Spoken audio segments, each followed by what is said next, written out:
Go, Phillies!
And good afternoon and welcome to beautiful Harlan Rogers Sports Complex here in Fort Dodge, Iowa, home of the Girls State Softball Tournament presented by Iowa Farm Bureau. Alongside Brooke Wilmus, I'm Tyler French, and in just a moment, we're going to have a matchup between the Dallas Center Grimes Phillies and the host, Charles City Comets. And right here on the IGHSAU Digital Network, powered by Mid-American Energy Company. Brooke, we are looking at two really good teams here today. Yes, it's going to be a great matchup between these two. DCG comes in with a lot of experience on their team. They've been here a lot before, and it'll be exciting to see what they can do. And Charles City comes in with a very good lineup, very good pitcher in the circle, and it'll be very interesting to see where this matchup goes. For DCG, this is a team that has been a state power for the better part of a decade. 7 trips in 9 years, led by a very veteran coaching staff, and just a team that seems to cause a lot of havoc when they make it up to Fort Dodge every year. Yeah, they're always ready, and they're excited to be here, and they're always the state powerhouse. They're always going to be here. They're always going to compete hard, and it'll be interesting to see if these younger girls that haven't been here quite before can see if they can pull off this win. Charles City comes in 35-3. Dallas Center Grimes 25-14. The number 3 versus number 6 teams. We'll be right back with your starting lineups. You're watching the 2019 Girls State Softball Tournament presented by Iowa Farm Bureau on the Mid-American Energy Championship Network. We might not always know what the day will bring, but some things are certain. The sun will rise and your lights will go on. That's because at Mid-American Energy, we're obsessively, relentlessly committed to providing you energy when and where you need it, to connecting with you and keeping our communities safe and strong. Because the most important thing we put our energy into is you. We're obsessively, relentlessly at your service. This is more. More savings. More service. More focus on fresh, quality produce. Expert butchers who know more. And the most talked about meat in town. We are Fairway. We put everything into meat and grocery. And this is more. I wanted a big university experience. Without the big university price. That's why I chose Iowa Central. What makes Iowa Central so different than other community colleges is its size. Big campus, lots of programs, athletics, and performing arts. I live right here on campus. And the teachers know me by name. I'll be career ready in 2 years. And all my credits transfer to a university. It's a big time experience. Without the big time price. Come see for yourself. In Iowa, we all play by the same rules. Hard work pays off, practice makes perfect, success is something you earn, and teamwork helps us all be winners. The Iowa Pork Producers Association is proud to support statewide high school athletics, because on our team and on yours, what we bring to the table is what brings us all together. Learn more about our commitment to Iowa at iowapork.org. Iowa Public Television is the home of the Iowa Girls High School Athletic Union Championships. We bring you live, uninterrupted coverage of the state championships in volleyball, basketball, soccer, and softball. Plus, special features highlighting the Iowa girl. Catch it all on statewide Iowa Public Television, on air or at iptv.org.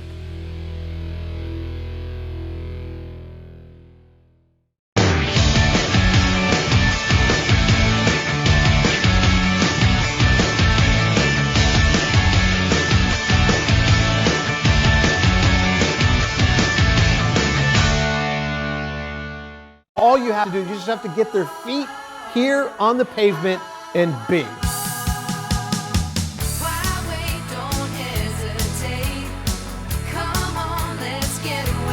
Being in Des Moines, you just get it through the experience. I'm a fan of a lot of our fast, casual cuisine. A little theater, some great restaurants. There's a lot going on musically. If you can't find things to do in Des Moines, you must be boring. This is a magical place. They say Buena Vista University is in the middle of a bunch of fields. Hey guys, wait up! Game on. They say our idea of fun is morning tea.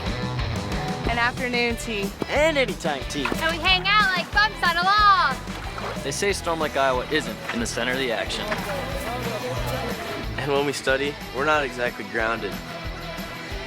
But you know what we say. You gotta see it to believe it. Welcome back to our broadcast of the Girls State Softball Tournament presented by Iowa Farm Bureau. We're getting closer to opening pitch, so we're going to take a look at some players to watch on both sides. For DCG, Erica Manning is going to be in the circle today. She's had a stellar senior season, and she's going to have one of her biggest games of the year here against a very good Charles City Comets squad. Yeah, she's coming in with 18 appearances on the year with a 2.3 ERA. She's 8-3 on the year, and she's going to come out and she's going to be ready because it's her senior year, and she's excited to get out there and beat these Comets. And she's going to be dealing with a very powerful lineup. You and I were talking about it before kind of coming on air today. This team has a host of players hitting above that 400 mark this season. Yeah, as a team batting average, they're batting .445, which is unheard of. It all starts with Elizabeth Fisher, who's batting 597 with 57 stolen bases on the year. She's got a ton of speed at the top of the lineup, and she's looking to get on for her teammates to score her. And if you look at for DCG, Cooney behind the plate today is going to have to watch out for her if she gets on base, which she seems to do about half the time when she's up there at bat. Yeah, she's got 39 RBIs on the year with 5 home runs. She's got some pop in her bat, and she's there to score those runs, but she also needs to get on base in order for her teammates to score her as well. So any thoughts, Brooke, on where this game could go today between these two powerful squads? Well, if Charles City can get out as fast as they can and get a bunch of runs up on the board, that's what they're going to need to do. They're a very powerful lineup, and it's going to be hard to hold them down throughout the whole game. But DCG needs to come out, and they need to relax and realize that it is a 7-inning game. It's not a sprint, it's a marathon. So you got to go out and you got to shut down those Charles City hitters as best as you can and get the runs in when they're in scoring position. So Erica Manning in the circle on one side is going to be Samantha Hare, and no surprise there, the senior wearing number 2 for the Comets today. 36 appearances this season. She has been a workhorse on the mound. Only one other pitcher making appearances here for just 13 innings. Yeah, she's 33-3 on the year with a .38 ERA and 355 strikeouts. She'll be going to UNI next year, which is a very good choice for her, and it's going to be great to watch her today to see if she can hold down this DCG lineup. Had a little bit of trouble at points this year. ERA that minuscule though, but has had some command issues. 11 hit by pitch this year, so she has been a little erratic at times, but overall just an absolutely incredible way to wrap up her senior career. Yeah, it's going to be great to see her in the circle today and lead them in their lineup too. She also has 45 RBIs, so it'll be great to see these two teams match up today. And we'll see how those teams will match up. We're moments away from first pitch, so let's meet the teams in today's contest for the Phillies and the Comets.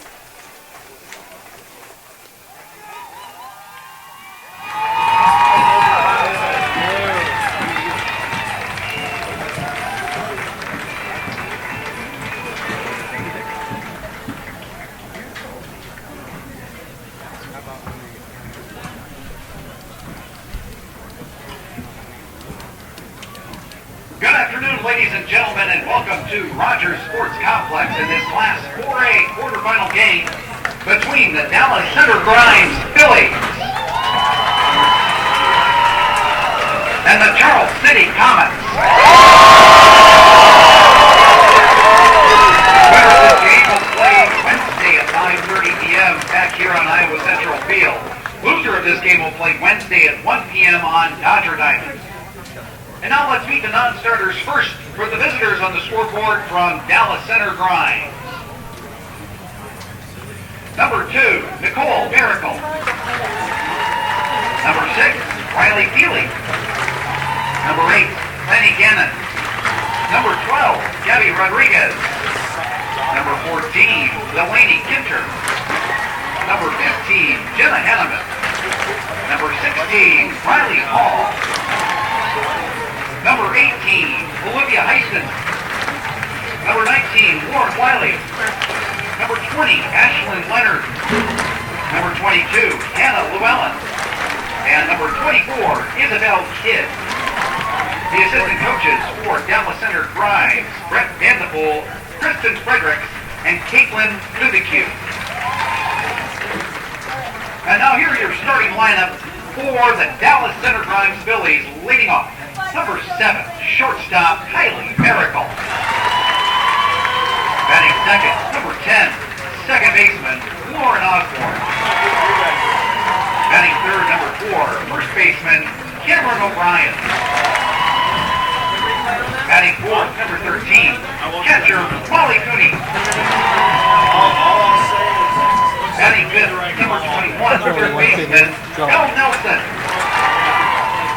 Batting sixth, number 1, right fielder Morgan Rosenbeck. Batting seventh, number 5, designated player Neely Heidelbaugh. Batting eighth, number 9, center fielder Maria Hendricks. Do you have an extra one? Batting ninth, number 3, left fielder Kenna Rushenberg. Yeah. And pitching today, number 11, Erica Manning. Well, I need it because that's my copy. He never got one. Of the Dallas Center Grimes Phillies. Give me about 5-10 minutes. Okay. And now the non-starters for the home team on the scoreboard from Charles City. Number 1, Russ Vance. Number 6, Danny Reed. Number 7, Delaney Ruziska. Number 11, Eva Ellis. And number 13, Emma Grimm. Assistant coaches for the Comets, Dana Sullivan and Katie Corwell. And now here are your starters for the Charles City Comets. Leading off, number 9, second baseman, Elizabeth Pfizer. Batting second, number 5, center fielder, Lydia Stuff. Batting third, number 4, shortstop, Rachel Chambers. Batting fourth, number 17, catcher, Ashlyn Haight.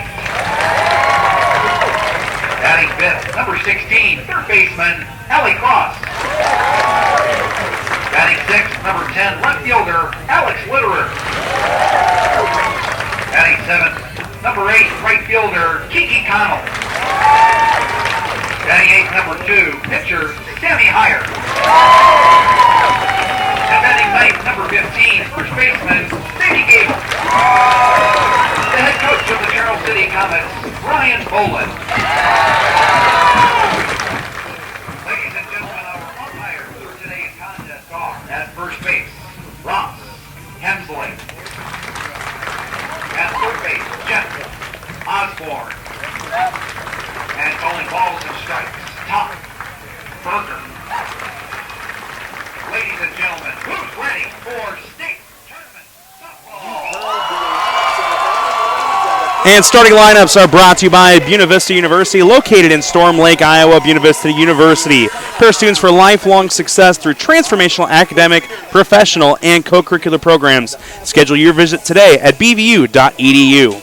So, Morgan, we're moments away from a start of another great state tournament at the 4A level. What are some things you expect in today's contest between these two? I expect a lot of big hits here, and I expect some dominant pitching on both sides. So what we're going to see today is we're going to see some fireworks with the offensive sparks, but if those pitchers can hold them down, then that's exactly what they need to do. Two seniors going at it today in the circle as we've got Erica Manning for the Phillies and Samantha Hare for the Comets. Hare, .38 ERA. We've talked a lot about her, and she's going to be taking the field right now as the Comets are out there in their home white uniforms with the orange and black stripes all over the place.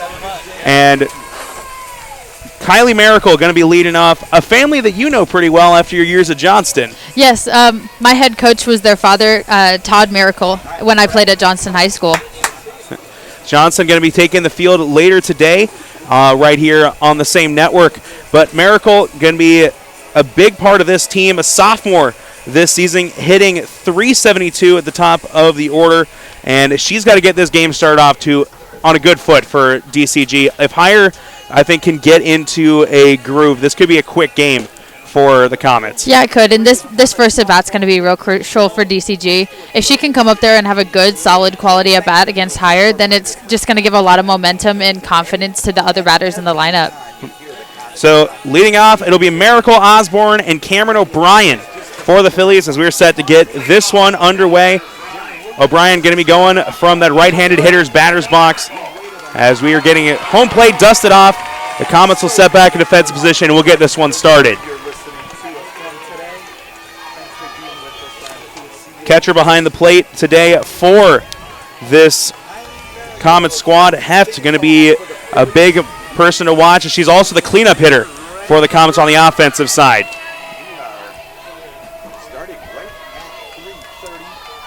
Phillies fans are ready, the Comets fans are ready, and now we're ready to get this one started. Miracle steps into the batter's box, ready for the first pitch from Higher. First pitch, it's a bunt attempt that goes foul, so strike one here against the leadoff hitter for the Phillies.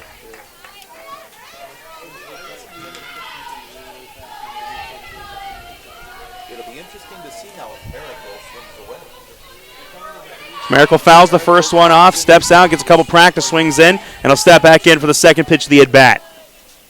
Here's the 0-1. 0-1 pitch right on the outside corner for strike number 2. Higher getting ahead early in this first at-bat. Yeah, that's exactly what she needs to do all game long. She needs to get ahead of these batters and put them down in the hole right away. Major strikeout pitcher with over 300 of them on the season. This one's lifted high into center field, settling underneath it, and making the catch is the center fielder for the Comets. That was still a great piece of contact up there by Miracle. She went up there with a plan, and she wanted to try and get on base. Even though that didn't happen, she still put solid contact on it, and now she's going to be able to go back in the dugout and tell her teammates exactly what she saw. And that'll bring up to the plate number 10, Lauren Osborne, also a senior in the squad, facing off against another senior and Higher. This one dribbled over to the right side, fielded at second base, over to first, second out of the inning. So looking to get a 1-2-3 inning is Higher. She sets down the first two batters. Higher's doing exactly what she needs to do. She needs to get out there, and she needs to put strikes in the strike zone and let her defense do the work. And I love how DCG is attacking early because that's what they need to do against such a dominant pitcher like Higher. Cameron O'Brien in that left side or right side of the batter's box takes a swing at the first one and comes up empty. Strike number 1. O'Brien, the top hitter on this DCG Phillies squad, a .432 average on the year. Looking to try and keep the inning alive. She's back in the batter's box for number 2. This one goes off of the glove of the catcher, and it'll be ball number 1. At the top of the next inning, we'll see Pfizer, Stout, and Chambers for Charles City when they come to bat. 1-1 the count, 2 gone in the inning. Higher sets and delivers. That one's just a bit outside and low for ball number 2. Great patience up here by Cameron O'Brien. She's trying to get a really good pitch so she can go out there and drive. She does have quite a few RBIs on the season and a couple home runs, so if she can get a hold of one and get out of here. Does get a hold of one, but it's going to be a roller right to first base. It is fielded by the other O'Brien on the field for Charles City, and that is the out. And final out of the inning. We'll take a quick break and be back with the bottom of the first inning. You're listening to the Iowa High School State Softball Tournament. MidAmerican Energy and you, together partnering to change the energy landscape by pioneering money-saving, energy efficiency programs and building a new industry in Iowa, wind energy, all while keeping your rates low. So what's next? We'll keep delivering cost-effective energy efficiency programs while putting money back in your pocket. That's right. You decide how best to spend your savings. That's a partnership good for you, good for the environment, and good for Iowa. Another way we're obsessively, relentlessly at your service. I am smart. I am smart. I am smart. I am kind. Kind. I am kind. I am strong. Strong. Strong. I am important. I am important. I am important. I am the Iowa girl. I am the Iowa girl. I am the Iowa girl. I am the Iowa girl. I am the Iowa girl. I am the Iowa girl. I am the Iowa girl.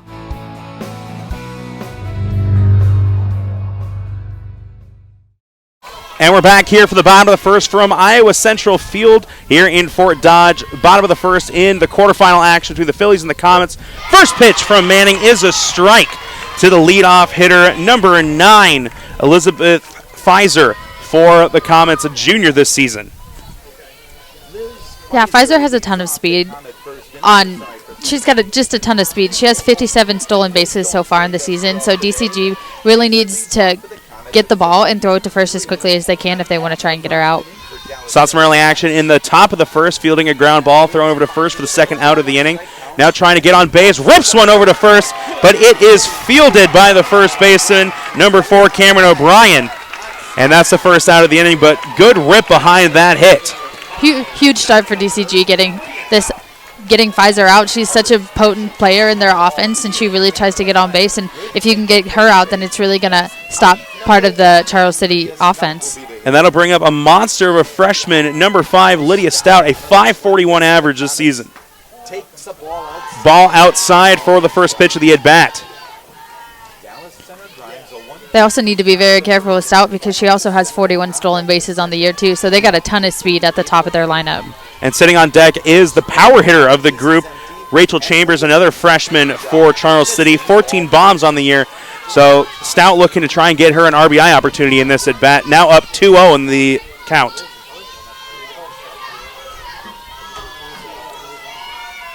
Stout hitting from the right side against Manning. Takes a swing at one, another ground ball, and it's fielded by O'Brien, and a nice tag gets Stout out. So 2 at-bats, 2 down. Trying to match the 1-2-3 inning for higher at the top of the inning is Manning.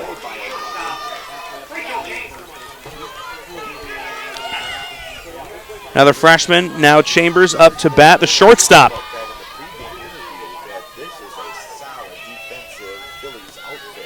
Yeah, they got to be really careful with Chambers here. She leads the team with 14 RBIs, one of the top home run hitters in the state. So keeping her off balance is going to be really key this whole game. Looked to take a little bit off that first pitch, and Chambers came up empty on the swing. 0-1 the count, 2 gone in the inning. Manning goes into her windup to deliver another pitch. This one grounded over to short. Miracle up throws, and it's not in time. Manning the first batter aboard for either team. Yeah, tough play in the hole there for Miracle. She had to go all the way back and field that ball and throw it off her back leg, and Chambers just had a little bit too much speed there. And Chambers is a base stealing threat, 16 of them on the year, so they got to watch her. Now that'll bring number 17, the catcher, Ashlyn Heft, yet another freshman and another power hitter for Charles City. Their whole lineup just has so much power and so much speed in it. You really have to be careful all the way up and down the lineup. And a very young team, only one senior in the starting lineup today in the pitcher, Samantha Hare. This one's ripped into left field. That'll be a base hit. It'll advance Chambers over to second, and we may have some 2-out action going on for Charles City here in the bottom of the first. Yeah, and those last 2 batters are both freshmen. They are so young and yet are going to get so much experience from just this state tournament game, and if they continue on. Allie Cross now at the plate, a sophomore playing third today, hitting in the 5-hole. And we do have a pinch runner over at second base. Danny Reitz, the sophomore, coming out at second to replace Chambers.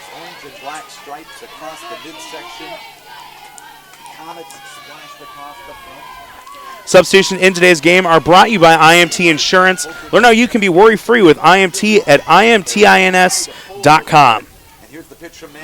First pitch, another one took a little bit off. This one going right below the knees for ball number 1. Cross with 2 runners on, 2 outs in the inning, up 1-0 in the count. Manning delivers to home. That's a swing and a miss for Cross. She's really trying to work that outside corner for all her batters right now, and she's had a lot of success for it. It's just those last 2 batters, she left it a little bit too much over the plate, but she's done a really good job for keeping them out on their front leg. Manning trying to get back in the lead of the count, but unable to do that one. Worked that outside corner again, but this one had drifted too far outside. 2-1 now to the third baseman for the Comets. 2 runners on, 2 gone in the inning, bottom of the first. That one's ripped down to third base line, but it's going foul. Evens the count up at 2 strikes and 2 balls. This already might be a huge at-bat for both offense and defense here. If the defense can get out of this with no runs unscathed, then they're going to have a lot of confidence going into the next inning. But if Charles City can get a couple runs, then they can get up here and have a little momentum going in. That pitch is low, and it now makes it a full count And 2 runners on, 2 outs. So a big pitch coming up right here for Manning as she tries to get out of the inning. A walk would load the bases. This one's popped out of bounds and out of play. And that'll bring it back to a 3-2 count once again.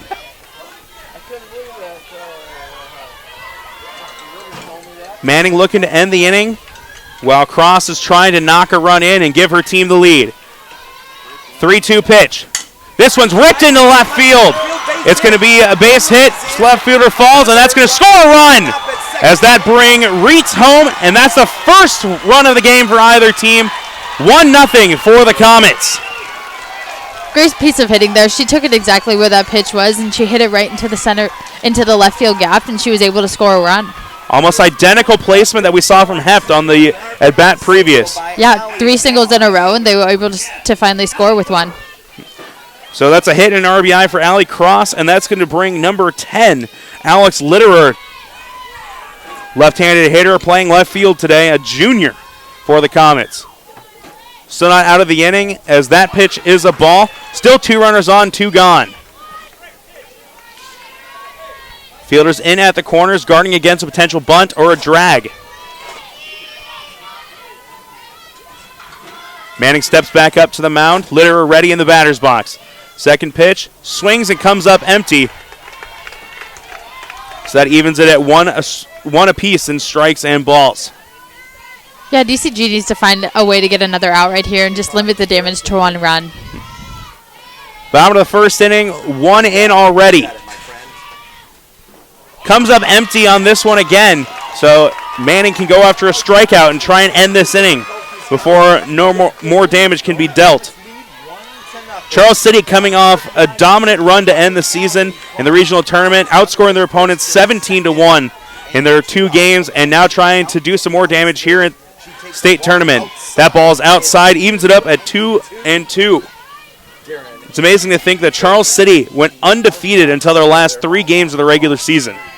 Yeah, they were doing extremely well until their last 3 games of the season when they played really hard opponents, and when they did, they were all close games, so they didn't lose by a big margin in most of them, and they're always out there competing.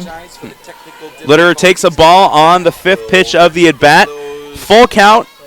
Last time we saw a full count was the last at-bat that ended in an RBI single for Allie Cross. This one rolled over to first, fielded by O'Brien, and she's going to lay the tag on, and that will end the bottom of the first inning. But not before Charles City is able to put up 1 run, and that will send it to a 1-0 lead heading into the top of the second. We'll be right back as you're watching State Softball live from Fort Dodge. We might not always know what the day will bring, but some things are certain. The sun will rise, and your lights will go on.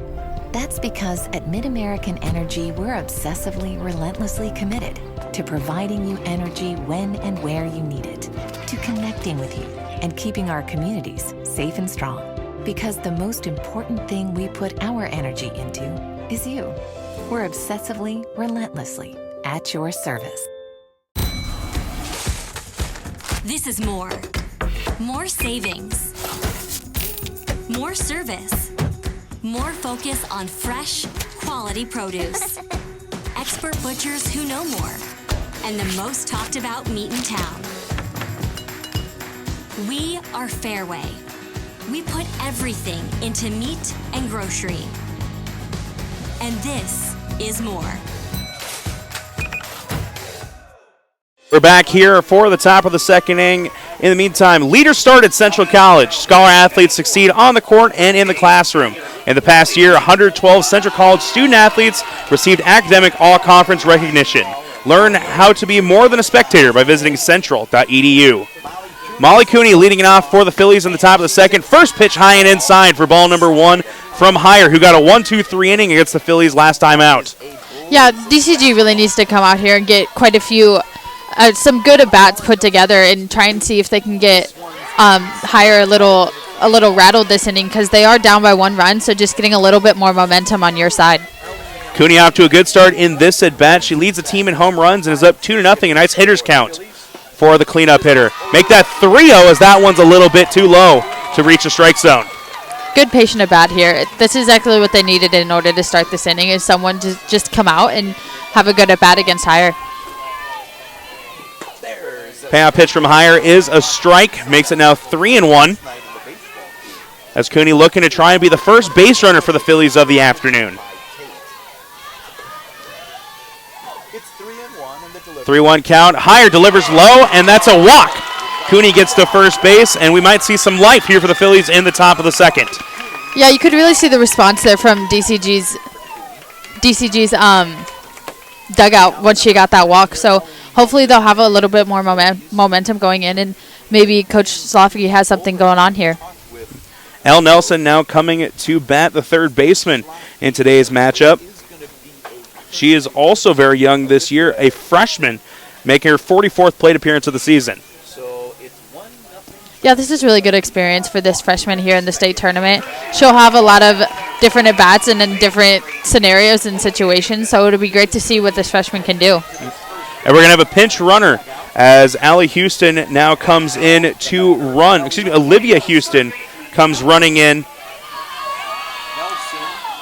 Substitutions in today's game are brought to you by IMT Insurance. Learn how you can be worry-free with IMT at imtins.com, as the first pitch is a strike to Nelson.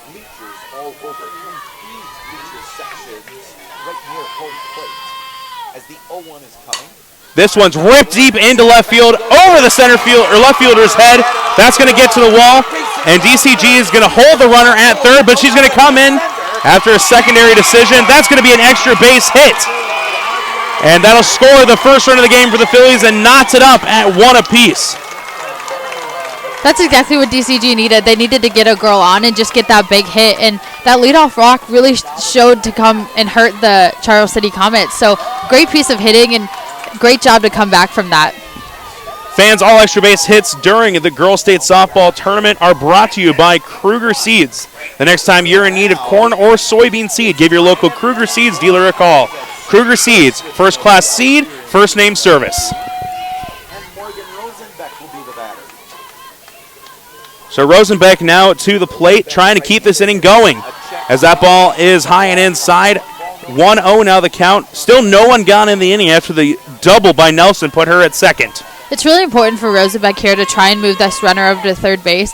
With having such a close game already so far, and that roll over to the right side will do just that. It's a 3 unassisted, but it does get Nelson over to third base and in scoring position even further.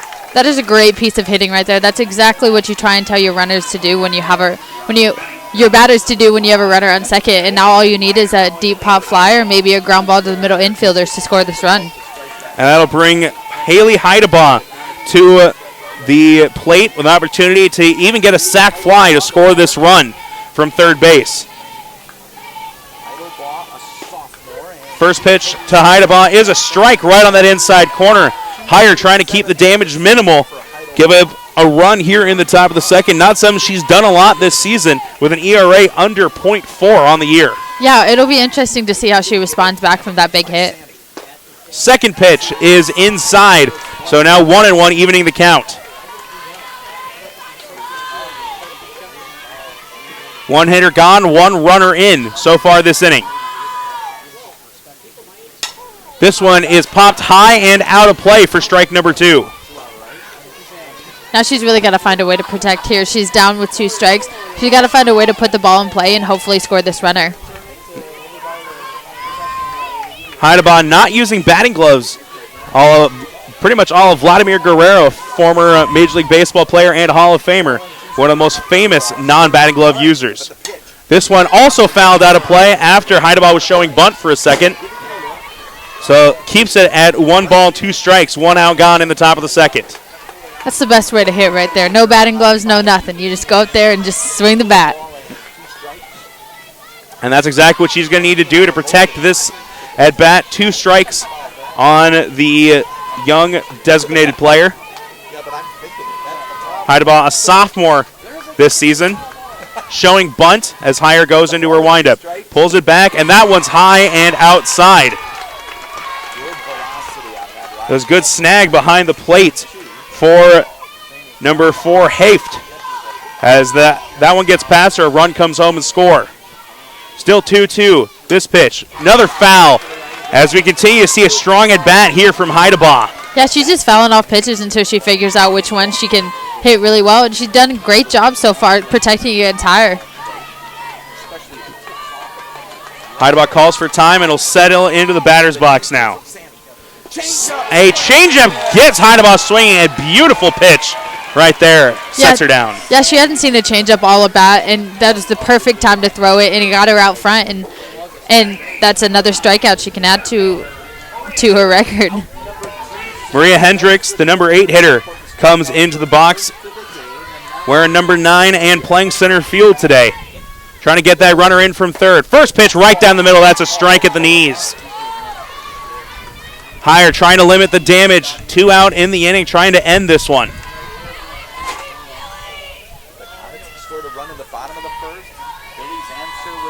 We got Nelson over at third. She advanced on the ground out by Rosenbeck and has been left there for the last couple of batters. This one a little bit too high, and it's ball number 1.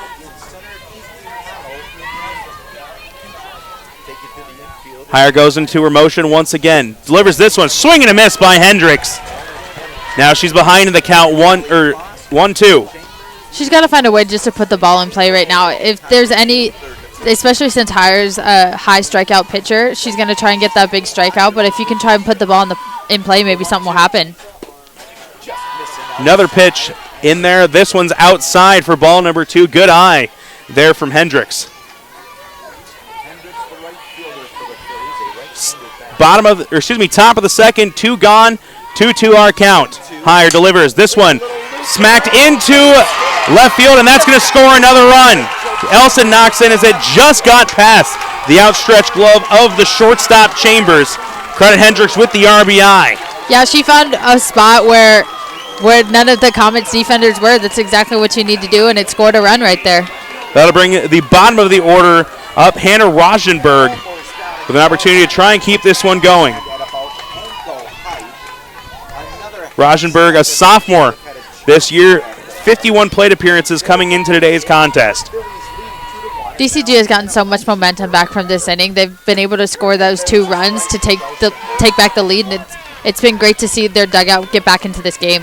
It would have been so easy for them to have just collapsed after giving up an early run against a very dominant pitcher like Sammy Hayer. Yeah, for sure, but Coach Slofsky won't let their team do that.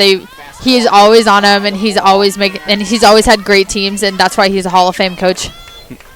Looking for another state championship this year, has them back in the state tournament for the 7th time in 9 seasons. Phillies leading 2-1 in the top of the second, looking to keep it going. This one fouled away by Rosenberg, and now a 1-2 count facing the sophomore left fielder. In these counts, she's really tried to get ahead of these batters, and she always tries to see if she can change the eyesight, so she pitches changeup, so she goes a little bit outside. This one inside on the corner, and that's going to be a strikeout looking backwards K to end the inning. But not before the Phillies put up 2 runs to take the lead 2-1. We're going to take a short break. We'll be right back. You're watching the Iowa State State Base Softball Tournament presented by Iowa Farm Bureau on the Girls Union Digital Network, powered by Mid-American Energy Company. Mid-American Energy and you, together partnering to change the energy landscape by pioneering money-saving, energy efficiency programs and building a new industry in Iowa, wind energy, all while keeping your rates low. So what's next? We'll keep delivering cost-effective energy efficiency programs while putting money back in your pocket. That's right. You decide how best to spend your savings. That's a partnership good for you, good for the environment, and good for Iowa. Another way we're obsessively, relentlessly at your service. Hey, high school sports fans. Are you following the Iowa Girls High School Athletic Union online? Stay up to date with the latest information and scores from across the state as we share highlights and achievements from our student athletes. You can follow all the action on Twitter, Facebook, Instagram, and Snapchat. Just search at IGHSAU. Welcome back for the bottom of the second here in the Girls State Softball Tournament. It is Kiki Connell lead off the second inning for the Charles City Comets, trying to retake the lead after they gave up 2 runs in the top of the first. First pitch is a strike into the right fielder. Charles City's really got to try and get a good lead off leadoff at bat right here. If she can get on, that'd be their best case, but they will have to try and fight back after giving up 2 runs. That pitch very high and inside from Manning and evens the count at 1 apiece. Connell on the year, a .448 hitter with 21 stolen bases. Takes that one inside for ball number 2. Yeah, again, there's just a ton of speed on this Charles City team, and DCG always has to be on their toes because you never know if they're going to be bunting or stealing, or they always have to be ready. Third baseman playing in on the side as she shows but it goes foul, and that'll even it up. Actually, they will call that a ball apparently. Now 3-1 is the count. And a correction as it is 2-2. So now 2 strikes on the board. Third baseman in Nelson still playing in, guarding against the bunt. This one swung away, popped right into the middle, and it's fielded by Miracle at shortstop. So the first out of the inning is pulled in by Miracle, and that'll bring the pitcher, Sammy Heyer, to the plate, trying to help out her own cause. Yeah, DCG really needed that first out. They got so much momentum on their side after scoring 2 runs, and stopping Charles City and getting a 1-2-3 inning would be exactly what they needed. Heyer this year, .394 average, 3 home runs and 4 triples. So plenty of power and speed for the pitcher. She took a strike on the first pitch, now down 0-1 in the count.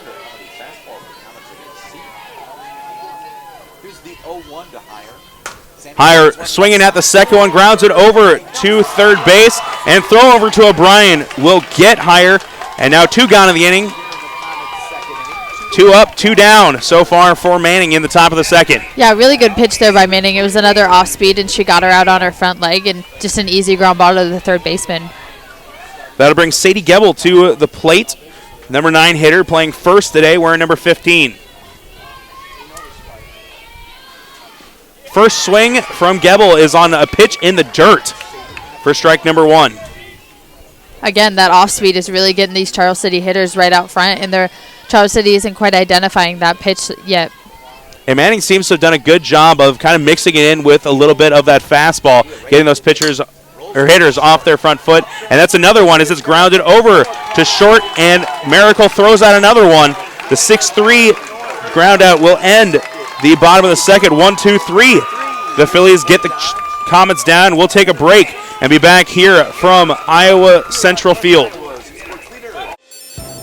We might not always know what the day will bring, but some things are certain. The sun will rise and your lights will go on. That's because at MidAmerican Energy, we're obsessively, relentlessly committed to providing you energy when and where you need it, to connecting with you and keeping our communities safe and strong. Because the most important thing we put our energy into is you. We're obsessively, relentlessly at your service. I wanted a big university experience. Without the big university price. That's why I chose Iowa Central. What makes Iowa Central so different than other community colleges is its size. Big campus, lots of programs, athletics, and performing arts. I live right here on campus. And the teachers know me by name. I'll be career ready in 2 years. And all my credits transfer to a university. It's a big time experience. Without the big time price. Come see for yourself.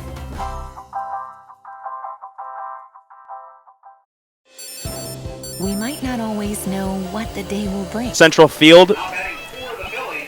Miracle coming up to lead off the inning after she picked up a couple outs in the bottom of the second, trying to keep a good thing going after the Phillies plated 2 in the top of the second.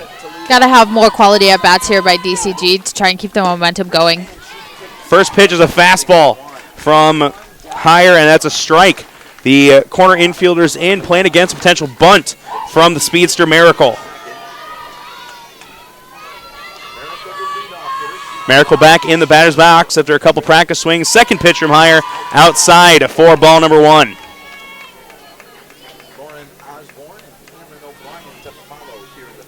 We got Osborne and O'Brien to follow up Miracle, looking for his potential RBI opportunities. The leadoff hitter can get on base, chops it over to third, good snag and throw over to first, picks up the first out. Good play over there on the hot corner from Allie Cross. Still another hard hit ball. They're really starting to get higher, and they're understanding what she's pitching, and they're hitting the ball hard off of her, and sometimes those balls just don't quite get through, but if you keep hitting it hard, they'll find the holes eventually. Yeah, that's a tough play for crossover. That's a tough play for any third baseman, let alone someone who's been playing in and guarding against a potential bunt. Yeah, she also had to wait for her first baseman to get back to first base because she was so far up, and it almost the first baseman was almost caught off guard just because of how quick third baseman got the ball. Lauren Osborne to the plate, took a fastball inside for strike number 1. Off-speed pitch, trying to catch it outside corner, but just flows a little bit too far off the plate for ball number 1. Grounded out to second was Osborne's last plate trip, trying to improve upon that last time. This one ripped down the right field line, giving chase, and it's going to go foul. Would have had an opportunity to get on first if that had landed on the right side of the line, but just couldn't keep it fair.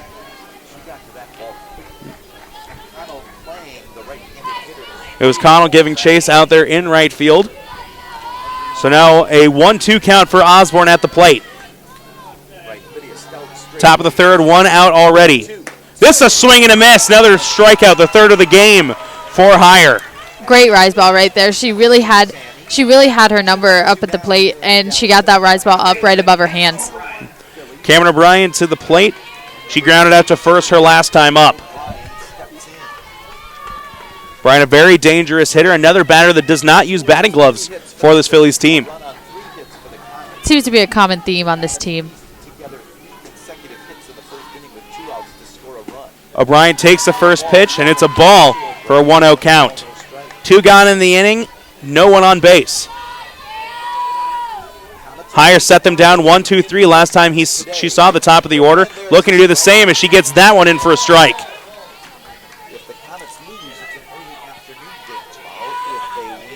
1-1 the count, 2 gone. O'Brien takes this one outside, yet to swing in the at-bat, but she leads in the count 2-1. This is a really good hitter's count. If she gets something good, I think she'll unleash it, and she'll try and get the best swing that she can on it. And she does let loose on this one, but it's a pop fly into center field. Giving chase and putting it away out there is Stout. And that'll end the inning 1-2-3 once again, as Heyer seems to have settled down after giving up those 2 early runs in the top of the second. We'll take a quick break and be back here with the bottom of the third inning. We might not always know what the day will bring, but some things are certain. The sun will rise and your lights will go on. That's because at MidAmerican Energy, we're obsessively, relentlessly committed to providing you energy when and where you need it, to connecting with you and keeping our communities safe and strong. Because the most important thing we put our energy into is you. We're obsessively, relentlessly at your service. In Iowa, we all play by the same rules. Hard work pays off, practice makes perfect, success is something you earn, and teamwork helps us all be winners.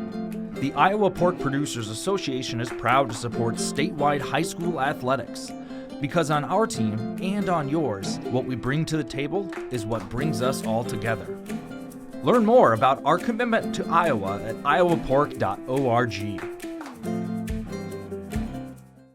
To the bottom of the third inning, as we're getting set for the Comets' third trip to the plate. Starting out is going to be the leadoff hitter, Pfizer, grounds us over to left side of the field, and that's going to be an out at first. Great throw. Gets the speedy Pfizer at the top of the order. Yeah, very strong throw over there from shortstop in Miracle. And that was a really huge out for them because she is the start of their lineup, and she's batting close to 600 on the year, so getting her out twice so far has been a very big key for DCG. Now brings up the powerful freshman trio with Lydia Stout, the number 2 hitter. Take a strike on the outside corner for the first pitch of the at-bat. Again, there's a ton of speed right here, too, so DCG needs to get it and get rid of it if they want to get her out. Manning delivers the home. This one too far outside. Couldn't get Stout to chase. Stout grounded out to first her last time up. after her. Chambers got a 2-out rally started when they played their first run of the game. That one caught her looking, as she was a little bit embarrassed after that one. Had to look over at her coach and give a nice smile. Yeah, she for sure has her changeup going on right now, and it's really keeping these Charles City batters off balance. This one raked down the right side, but it's going to go foul. This keeps the count at 1 ball and 2 strikes. Manning gets the ball back in the circle. Practice swing for Stout, and she'll come back into the batter's box. Set to go against Manning once again. 4th pitch of the at-bat. 5th pitch of the at-bat. It's 1-2 to Lydia, the delivery.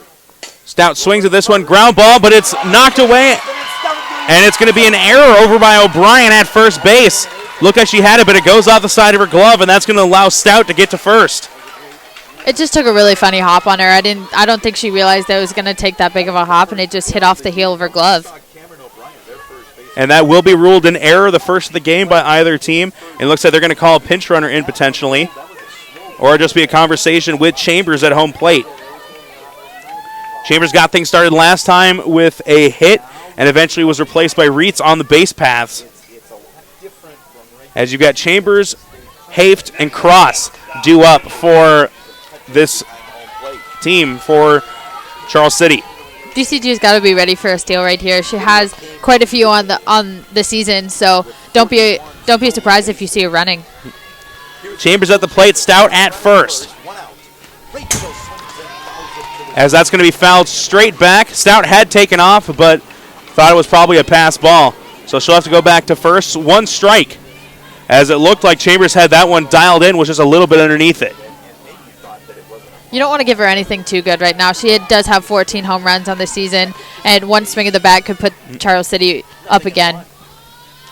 Chambers at the plate, takes that one high. Looks like it was a little bit of a pitch out just to make sure that Stout wasn't running. And I think I would do that too with how many stolen bases and how quick she is. This would be a great opportunity for her to run right here. So 1-1 the count, 1 gone in the inning. Stout over at first after the error by O'Brien. Chambers looking for her 2nd hit of the game. Going to lay down a butt down the third base line, and it's a beautiful one. Stays just fair. But she stepped out of the batter's box, so she's been called out right there. The runner now has to go back to first base. So good call by the home plate umpire, Tom Berger, keeping a close eye there.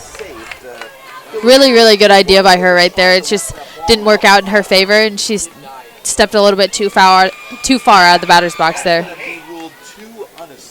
And a little bit of a break there for DCG. Otherwise, it could have been 2 on, 1 out with Haft at the plate. But instead, they've got 2 gone in the inning, looking to close this one out.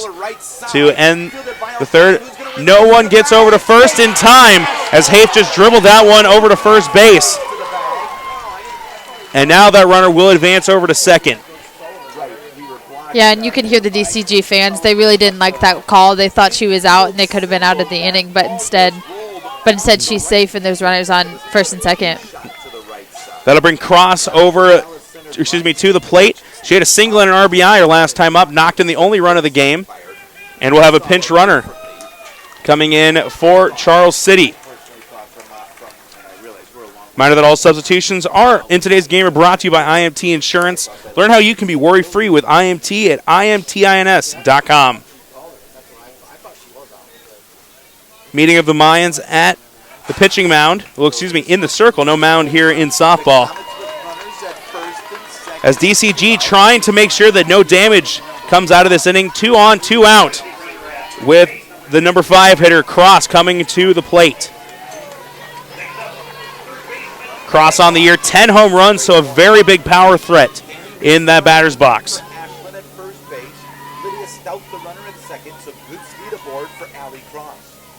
Cross hits this one right over to third. A good play coming over from third base to make that catch was number 21, Nelson, putting that one away to end the inning with no damage occurring. And that's going to end the third inning. 2-1 our score in favor of the Dallas Center Grimes Phillies. We'll be right back with the top of the 4th inning after the short break. Mid-American Energy and you, together partnering to change the energy landscape by pioneering money-saving, energy efficiency programs and building a new industry in Iowa, wind energy, all while keeping your rates low. So what's next? We'll keep delivering cost-effective energy efficiency programs while putting money back in your pocket. That's right. You decide how best to spend your savings. That's a partnership good for you, good for the environment, and good for Iowa. Another way we're obsessively, relentlessly at your service. Iowa Public Television is the home of the Iowa Girls High School Athletic Union Championships. We bring you live, uninterrupted coverage of the state championships in volleyball, basketball, soccer, and softball, plus special features highlighting the Iowa girl. Catch it all on statewide Iowa Public Television, on air or at iptv.org. Here at Iowa Central Field. Remember, Central College is recruiting leaders. Come learn and play at the place that regularly wins national team championships, national individual titles, conference titles, and conference all-sports titles. Visit central.edu to learn how you can be more than a spectator. It's the Phillies back at the plate. Molly Cooney leading things off in the top of the fourth inning, trying to build on what is currently a 2-1 lead. They've had 2 1-2-3 innings, but that second inning they played 2 runs to take the lead over the Comets, as that's a strike on the first pitch to open the inning to Cooney. Hire's really starting to get into her groove here, and she's starting to figure out the umpire's zone here, so she really needs to keep throwing it, keep doing exactly what she's doing, and these DCG hitters are staying a little off balance right now. Cooney a little bit behind that pitch as she fouls it out on the right side. So now 0-2 count, and Hire will go after a 4th strikeout of the game.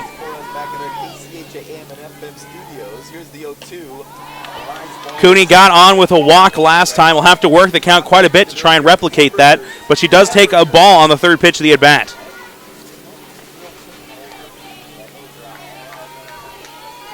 Showing bunt, trying to square up a little bit, but pulls it back as Hire goes into her windup. That one just a little bit too low. Looked like it was right there, but too low to get the call. Yeah, very good pitch right there by Hire. She had Cooney a little bit out front. She didn't, and I don't think Cooney realized how close it actually was.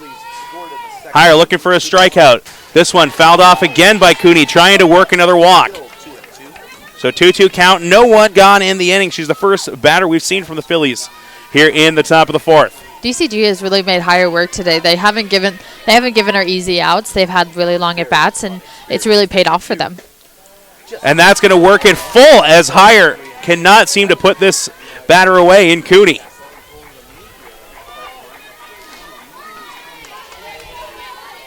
Full count after Hire was up 0-2. This one's a swing and a miss, though, as Hire's able to finally get the punch out. Cooney goes down swinging. Cooney just got a little bit too antsy there. I think she was looking for something to hit, but instead she swung at something out of the zone. But she was being aggressive there. It's just Hire got the best of her. That'll bring up Elle Nelson. Nelson a double her last time, the only extra base hit for either team in this contest. 4 strikeouts in the game for Hire as she starts with a fastball on that inside corner for strike number 1. 0-1, 1 gone here in the top of the 4th. That one outside evens the count at 1 apiece. We're so glad you're with us today here on IGHSAU. Want to say hi to everybody at State Farm Insurance and Natalie Cook. Nelson looking for something she can hit and drive. That one on the outside corner for strike number 2. Again, another DCG batter is getting down in the count. She's getting down with 2 strikes, and they've had a lot of success when they've hit Hire early in the count. Reminder, you're watching the Iowa Girls State Softball Tournament presented by Iowa Farm Bureau on the Girls Union Digital Network, powered by Mid-American Energy Company. Tyler French and Brooke Wilms coming to you from Central Field, as it's a 1-2 count to Elle Nelson. Hire looking for her potential 5th strikeout of the game. Been a strikeout master a lot of this season. This one hit over the second baseman's head for a base hit. Second hit of the game for Elle Nelson, and the Phillies have something brewing potentially here in the top of the 4th. Great piece of hitting right there. It was an inside pitch, and she hit it hard, and she hit it exactly where it needed to go, and it just so happened to tip right off the second baseman's glove for a base hit here. That'll be Rosenbeck to the plate. Grounded out to first her last time up, but it was almost a sacrifice just to get that runner over to third. Yeah, great piece of hitting by her this time, and hopefully she can get up here and get a good pitch to swing at. First pitch is a strike from Heyer. Double play would be huge here for the Comets, trying to regain momentum in this contest. Phillies leading 2-1 here in the top of the fourth. Ground ball right back to Heyer, and she's going to throw it over to first as she had no chance of getting Nelson at second. So the 1-3 ground out gives us our second out of the inning, and it'll bring Heidebaugh to the plate. Heidebaugh had a really good at-bat last time, even though she did strike out. I think she saw 8 or 9 pitches from Heyer, so if she can continue to do that this at-bat, maybe she can get a base hit out of it. Heyer pitching pretty well second time through the order, and they have not hit her as well as they did the first time through, which is usually the exact opposite when you see a pitcher go through the first or second time through an order. Yeah, usually the second and third times, the batters have more of an idea of what the pitcher is going to pitch, and the first time they're really up there guessing, but this time Heyer has them all off balance. Heidebaugh fouls that one straight back, and that makes it now 1-1 on the count. 2 gone in the inning, runner on second.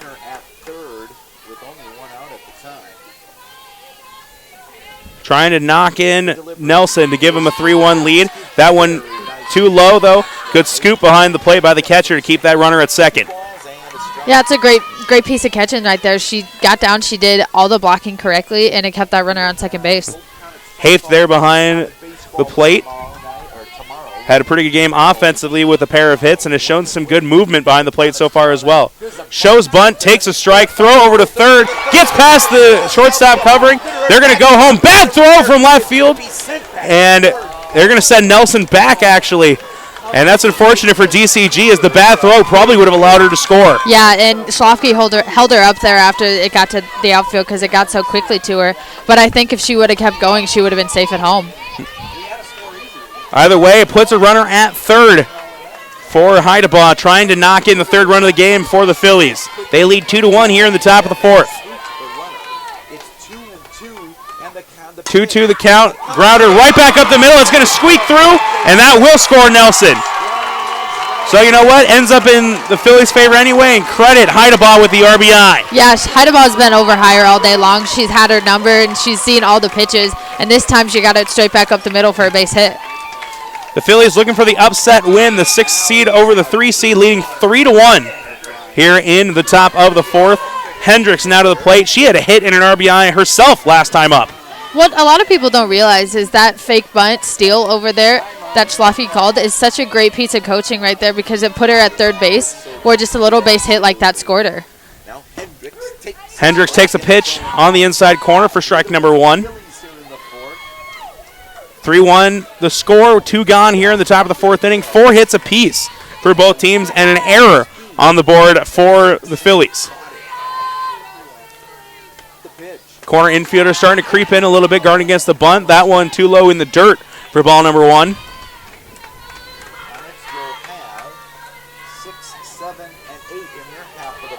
Hendricks, the number 8 hitter here today. Rauschenberg on deck. This one pops straight up in to the deep side of the infield, and it's fielded at second base. For the out on the catch is a second baseman, Pfizer. But the Phillies able to put up another run, and they lead this one 3-1. We'll take a short break and come back with the bottom of the fourth here coming up. We might not always know what the day will bring, but some things are certain. The sun will rise, and your lights will go on. That's because at MidAmerican Energy, we're obsessively, relentlessly committed to providing you energy when and where you need it, to connecting with you and keeping our communities safe and strong. Because the most important thing we put our energy into is you. We're obsessively, relentlessly at your service.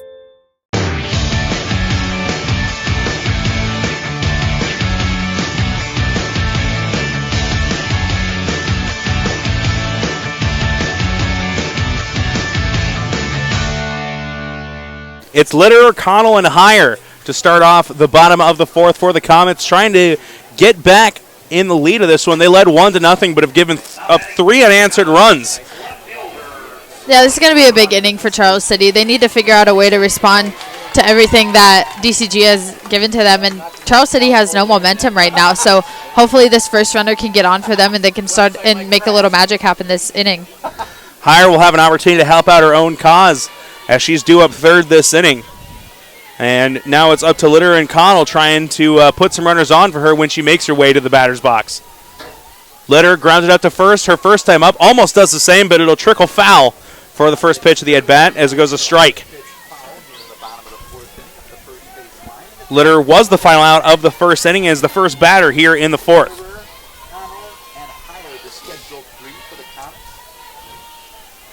Manning has pitched pretty well on the mound. Even though she does not have a strikeout in this game, she's done everything she needed to. Ground over to first, and O'Brien will throw her out at first base.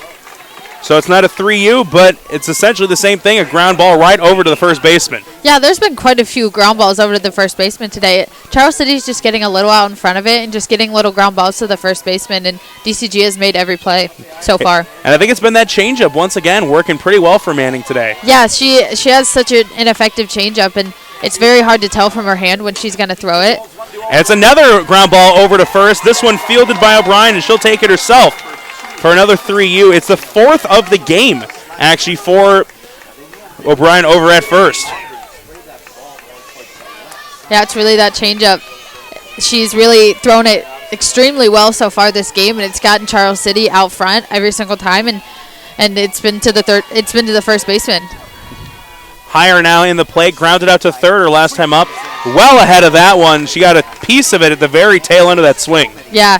It's the changeup. That's what's been her bread and butter so far all day long. Manning, not a huge strikeout pitcher, only 24 of them on the season. But when you're pitching like this and you have a 2.3 ERA on the year, you've obviously been doing something right. Yeah, you're getting these batters out front, and they're not ready for this changeup, and that's what's been so effective for her. 1-1 the count after the second pitch was up near the eyes. Manning getting the pitch call, delivers, and this one swung on by Heyer. Pop up to second base, and that one is put away by the second baseman, Osborne, and that will do it. Another 1-2-3 inning as Litterer, Connell, and Heyer go down in order. We'll take a quick break and be right back here with the fifth inning. We might not always know what the day will bring, but some things are certain. The sun will rise, and your lights will go on. That's because at MidAmerican Energy, we're obsessively, relentlessly committed to providing you energy when and where you need it, to connecting with you and keeping our communities safe and strong. Because the most important thing we put our energy into is you. We're obsessively, relentlessly at your service. All you have to do is you just have to get their feet here on the pavement and be.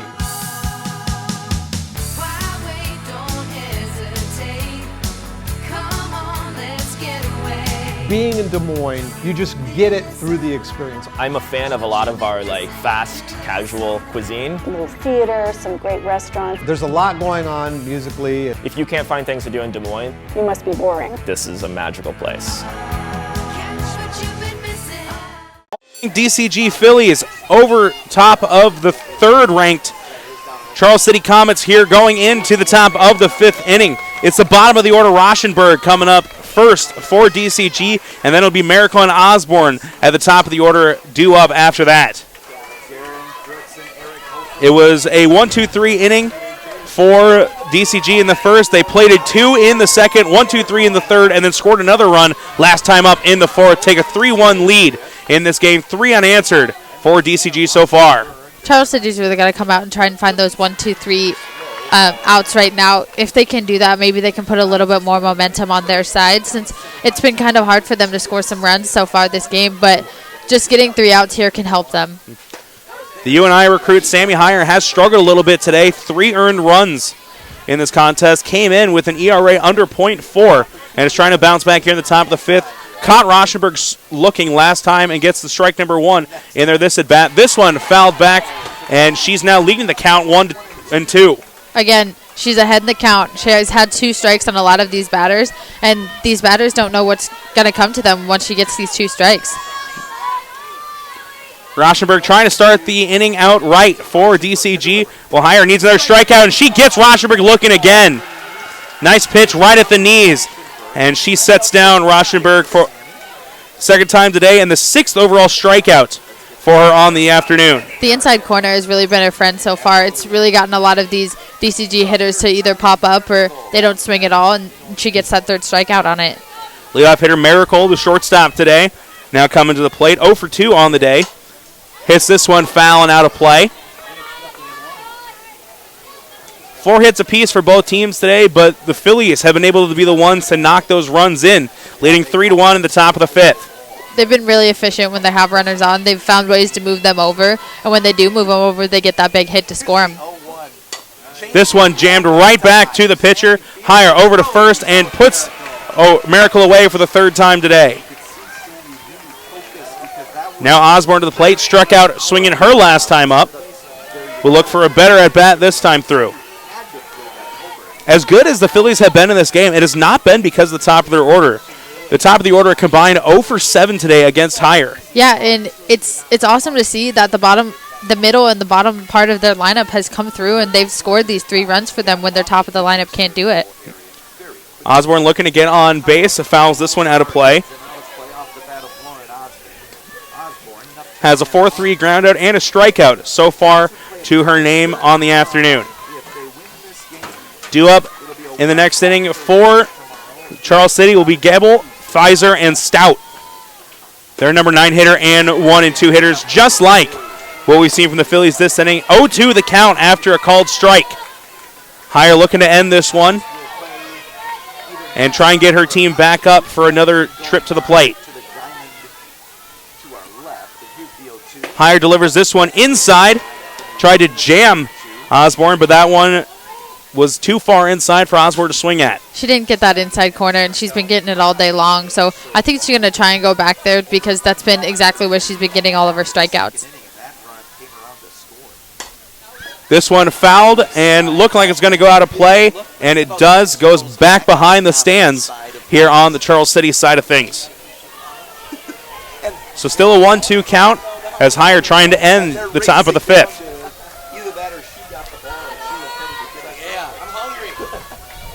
Cameron O'Brien on deck, the left-handed hitter.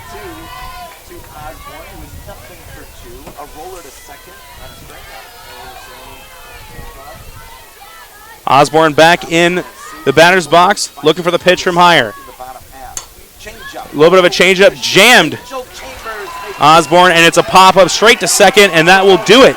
Another 1-2-3 inning for Heyer, her 3rd of the afternoon. It seems like it's every other inning that they seem to find a chink in her armor, but she's pitched well in the alternate innings.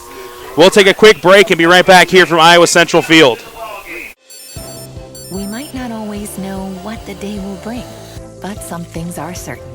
The sun will rise and your lights will go on.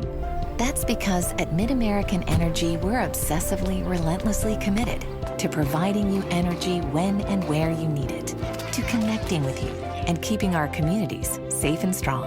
Because the most important thing we put our energy into is you. We're obsessively, relentlessly at your service. They say Buena Vista University is in the middle of a bunch of fields. Hey guys, wait up! Game on. They say our idea of fun is morning tea, and afternoon tea, and anytime tea. And we hang out like bumps on a log. They say Storm Lake, Iowa isn't in the center of the action. And when we study, we're not exactly grounded. But you know what we say. You gotta see it to believe it. We might not always know what the day will bring. By Iowa Farm Bureau on the Girls Union Digital Network, powered by MidAmerican Energy Company.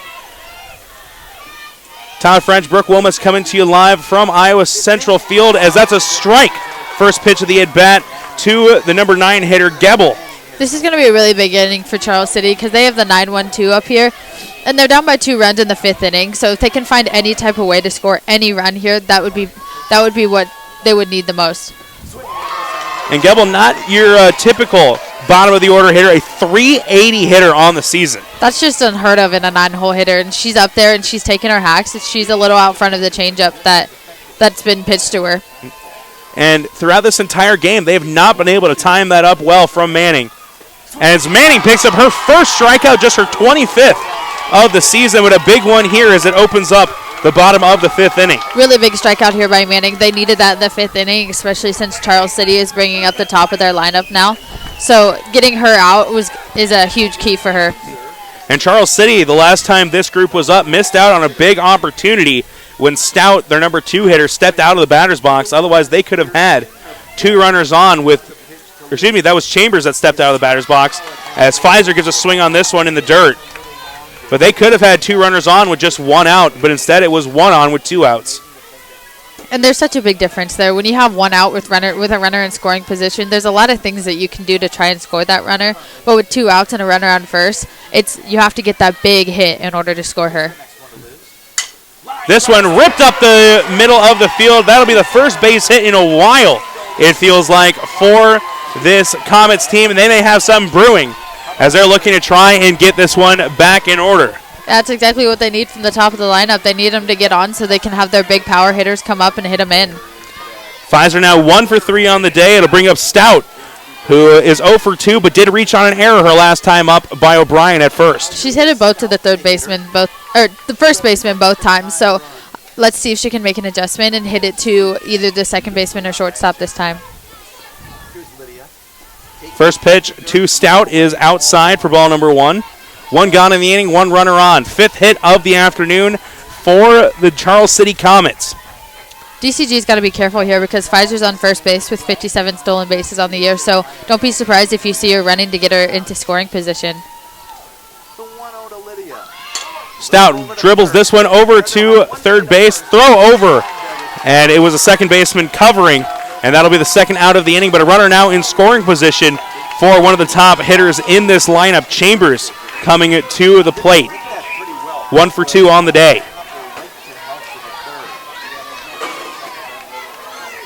This is already shaping up to be a key at bat for Charles City and DCG. If DCG can get out of this with no runners scored, then they're going to go into the back half of the innings with all the momentum. But if Charles City can at least get 1 across, then they have a lot of momentum going in.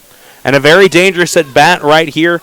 Rachel Chambers coming in today, a 487 hitter with 14 home runs and a monster 65 RBIs on the year. Yeah, so don't be surprised if DCG kind of pitches around her this at bat. They don't want to give her anything too good because if it does, it could go over the fence and you could be tied with this, and you could be tied going into the 6th inning. So DCG really needs to be careful here, not give her anything too good. And if you walk her, then you walk her. You have a base open. As there is a meeting of the minds at the mound, trying to figure out the best way to approach the freshman for Charles City. And it's a big moment for a young player.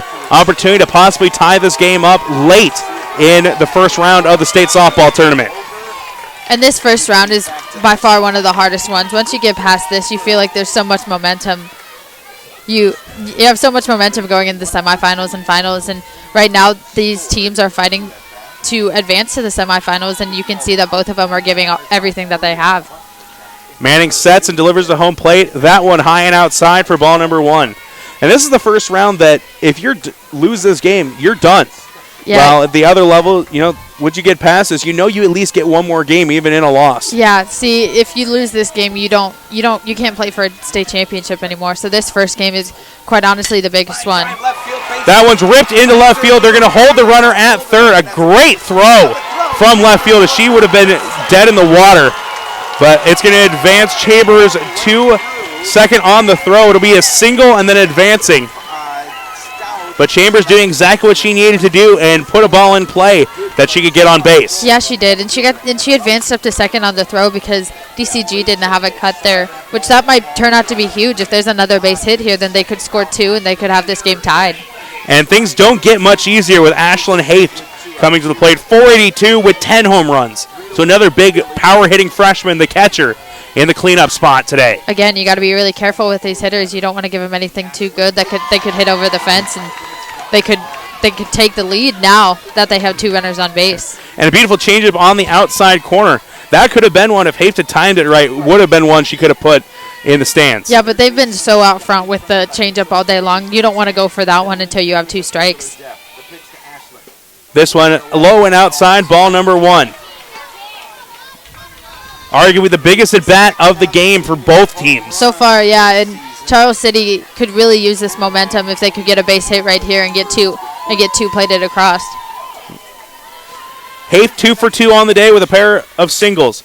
This one lifted into center field, giving chase and putting it away is the center fielder for DCG, and that is Hendricks. A big out there as Manning gets out of the jam once again. And that will do it here in the bottom of the 6th inning. We'll be back with the top of the 6th right after this short break. We might not always know what the day will bring, but some things are certain. The sun will rise and your lights will go on. That's because at Mid-American Energy, we're obsessively, relentlessly committed to providing you energy when and where you need it, to connecting with you and keeping our communities safe and strong. Because the most important thing we put our energy into is you. We're obsessively, relentlessly at your service. This is more. More savings. More service. More focus on fresh, quality produce. Expert butchers who know more. And the most talked about meat in town. We are Fairway. We put everything into meat and grocery. And this is more. Welcome back for the top of the 6th inning as the DCG Phillies leading the number 3 seed in the game 3-1. The Phillies looking for the upset here in the first round, and winning in the first round is something that's become accustomed for DCG softball over the years. Couple of state titles in the last decade, and a lot of big talent that has come through this program. Huge talent has come through this program, and it's been great to see these girls who they don't have quite as big as talent as they did in the past couple of years, but they've really come together as a team under a really great coach, and this coach has been through so much, and he's really taught him well and had him ready for this game. Charles City on the other side looking to keep their stellar season going. It's their 28th trip to the state tournament, and they need a big comeback here in the late innings. We got 2 innings of softball left here in the quarterfinal action in the 4A part of the tournament. Winner of this game will advance to the semifinals to take on the winner of North Scott and Oskaloosa, taking place over on the Kruger Seeds field, began at 3 o'clock. First pitch is a ball in there to the leadoff hitter, O'Brien, who's the leadoff hitter for this inning. 0 for 2 on the day is the number 3 hitter in the lineup. It'd be great if DCG could get at least one more run right here and get up by 3, maybe 4 runs, and then they could go into the bottom of the 6th inning and even the 7th inning with a more comfortable lead than they have right now. And O'Brien trying to get them off to a good start, up 2-0. A nice hitter's count for the first baseman. Make that 3-0 as that one's outside. Higher struggle in here to find the strike zone in this at-bat. Yeah, she's been so patient so far in this at-bat. She didn't want to chase any of those changeups that she's been pitching her, and getting a leadoff walk to start the inning. That one's right down the middle for strike number 1. How we got to the point that we are. We saw the Comets plate 1 in the bottom of the first, but Manning has bounced back for the Phillies to shut them down since. That's going to be a walk for O'Brien. The Phillies scored 2 in the top of the 2nd and then 1 in the top of the 4th. Lead 3-1 here in the top of the 6th. And it has been the even-numbered innings that we've seen DCG take advantage. As it looks like we're going to see a pinch runner over at first base, as it will be number 2 for DCG. Nicole Miracle, the other Miracle sister, come to the game. Reminder, substitutions in today's game are brought to you by IMT Insurance. Learn how you can be worry-free with IMT at imtins.com. So far, the DCG batters have done a really nice job against Hire, just finding really good pitches to hit and not chasing anything. If they can get one more run right here and leading off with a walk in this inning, now you can sacrifice her over and hopefully you can get that runner in. Second walk of the game for Hire on the mound. And now Cooney at the plate. She was the last person to be walked. Way back in the top of the second. The cleanup hitter for the Phillies struck out her last time up. So has yet to put a ball in play in this game. 1-1 the count after the foul.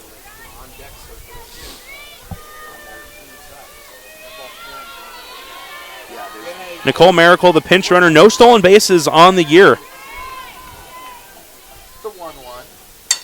The bunt right back up the middle, and it's going to be fielded over at third. Nice throw over there from Cross to get the first out.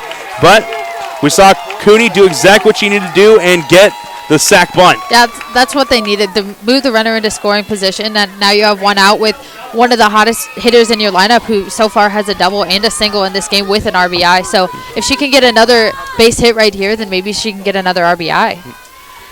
Responsible in some way for 2 of the runs today, the RBI, and then a run her last time up after stealing third and getting knocked in by Heidebaugh a couple batters later. That pitch right on the outside corner on a nice fastball from Heyer for strike number 1.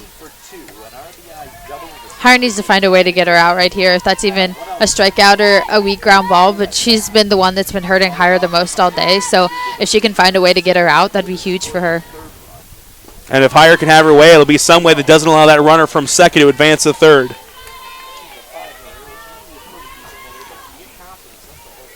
Nelson took ball number 1 on the second pitch of the at-bat. Heyer's been a big workhorse for the Comets this season, trying to keep their season alive. Up 1-2 in the count, but trailing 3-1 in the game. Another great job of getting ahead in the count, especially to the player who's been hurting you the most. So have a really good pitch right here, and hopefully you can get her out. Rosenbeck on deck, 0 for 2 in the game, and a swing and a miss. Big strikeout there for Heyer, her 6th of the game. And comes in a big situation. Exactly. Huge situation right there. Great strikeout by her, especially since she's had so many on the year. And she was able to get that to get her team out of a jam. And now you have 2 outs with a runner on second, and hopefully you can keep her there. 341 strikeout of the year, and it was a big one. And then the next batter grounds out, a 4-3 ground out to end the inning. So Heyer able to avoid any damage after giving up the leadoff walk. And that will do it for the Phillies in the top of the 6th. They'll have 1 at-bat left in the top of the 7th. But first, they got to try and keep what has been a great pitching game so far for Manning going. We'll be back after a short break for the bottom of the 6th. We might not always know what the day will bring, but some things are certain. The sun will rise and your lights will go on. That's because at MidAmerican Energy, we're obsessively, relentlessly committed to providing you energy when and where you need it, to connecting with you and keeping our communities safe and strong. Because the most important thing we put our energy into is you. We're obsessively, relentlessly at your service. All you have to do, you just have to get their feet here on the pavement and bing.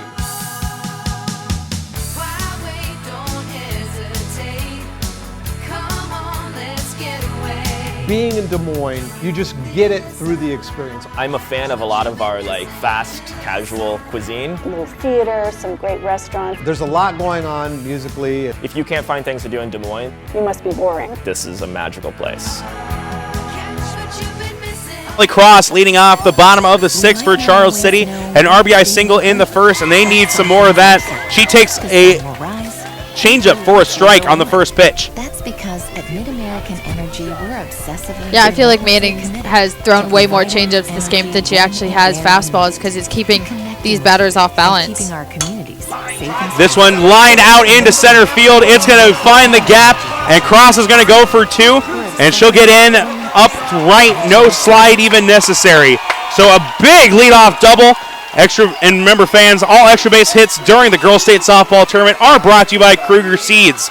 The next time you're in need of corn or soybean seeds, give your local Kruger Seeds dealer a call.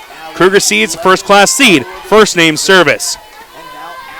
So the extra base hit puts Cross at second with Litterer up. She's 0 for 2 on the day, but an opportunity to possibly knock in a huge run and get them back within 1. She's got to find a way to move her up to third base because they need a way to get another runner in. I know they're down by 2, but getting 1 run right here will allow for them to have so much momentum, and then hopefully they can get another runner on and score 2. And Litterer did try to lay down a bunt on the first pitch. Could possibly see it again here on the second. 0-1 the count. Runner on second, no one out in the inning. Looked like she was going to approach on a swing away on the second pitch, but it's outside for ball number 1. I think the coach is going to give her an opportunity to do whatever she wants here. As long as she moves the runner over, that's all you need. Litterer on the season having a stellar year, 363 average. Roller over to third. Throw to first is in time for the out, but it does advance cross over to third. So 1 runner in deep scoring position at third base. Still opportunity for a sac fly. That is a great play by the third baseman. She comes up and cuts her shortstop off, and she gets rid of it quickly because that girl had a lot of speed running down to first base.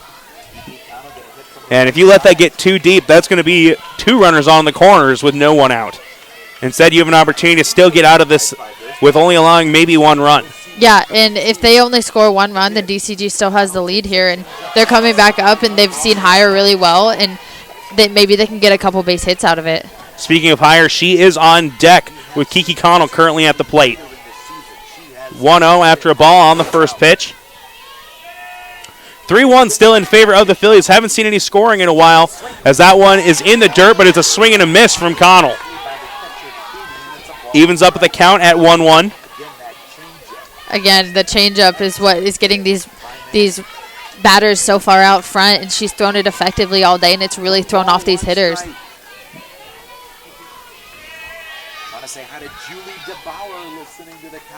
Manning, another changeup. This one finds a strike zone as Connell thought it might have going to be high, but it dropped right in there at the knees. And Connell, a switch hitter, is going to go over to the left side. Softball may be the only sport you really ever see someone switch hands like that. Yeah, especially in the middle of a bat, the coach must see something that maybe she can try and do in order to score the run. Goes from a normal swing to a slap bunt, and it hits off the glove of Manning, and that's going to score a run. And we're right back in this thing with a 3-2 game. Yeah, and I guess the coach did see something, and that's why he moved her over to the right side. And she got that base hit right there, and she also got herself on with it, too. Still just 1 out, and now Higher with a big at-bat coming up. Connell now over at first base. Connell, another base-stealing threat with 21 of them on the season. Good for third on the squad. Higher's probably been frustrated a little bit. She's made some good pitches. They just put some good swings on it. Opportunity to take out some frustration here. Yeah, she can get a big base hit right here. Then, especially in the gap, maybe this runner can score since she does have a lot of speed. 45 RBIs on the season for Higher, who hits .394 coming in with 15 extra base hits. High pitch on that one. May have been another pitch out attempt, trying to make sure that Connell didn't take off for second. 1 out in the inning, 1 run in. 1-0 the count. Bottom of the 6th. We still got an inning left of exciting quarterfinal action in 4A softball. That pitch low and inside. Ball number 2. Great stop there by the catcher. If the ball gets behind her, then the runner will advance up to second base. So what a good job keeping it in front of her and keeping it close enough so she can get the runner. And the biggest thing right now is with that runner at first rather than second, you still have that force-out opportunity at second base. Higher going to lift this one, but it's going to go foul and out of play for strike number 1. You also still have the double play opportunity too, because since there's still a runner on first base, if you get the ball quick enough, get that force out at second and throw it over there to first base. So far in the game, Higher a ground out to third and a fly out to second. Trying to get a big at-bat for her team. That one catches the inside corner from Manning for strike number 2, battling back to even the count up at 2 apiece. She's done such a great job today keeping these hitters off balance, and it's really shown because a lot of them have had little ground outs or little pop flies, and she's even got a couple strikeouts with it too. Uses that changeup very effectively, very reminiscent of former DCG Philly Rachel Lowry, who used to use her changeup very effectively during her Phillies career. Smart play by the catcher there. The ball was in the dirt, and she struck out, and she didn't throw it to first base because she knew that the batter was going to be out no matter what. With that runner over at first, the drop third strike rule not necessarily in play. And there's going to be a meeting of the minds both for the Phillies as well as for the umps. Connell does advance over to second on the strikeout by Hire, just to confirm everything, and they will keep the call as is.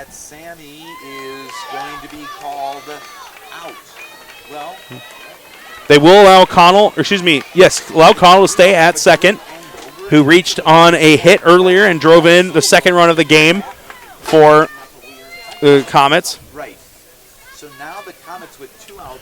Looks like there's going to be a pinch hitter here. Substitutions in today's game brought to you by IMT Insurance. Learn how you can be worry-free with IMT at imtins.com. It'll be Danny Reitz coming in to hit in place of number 15, Sadie Gebel. Reitz on the year has a 286 average, and she did score a run as a pinch runner earlier in the game.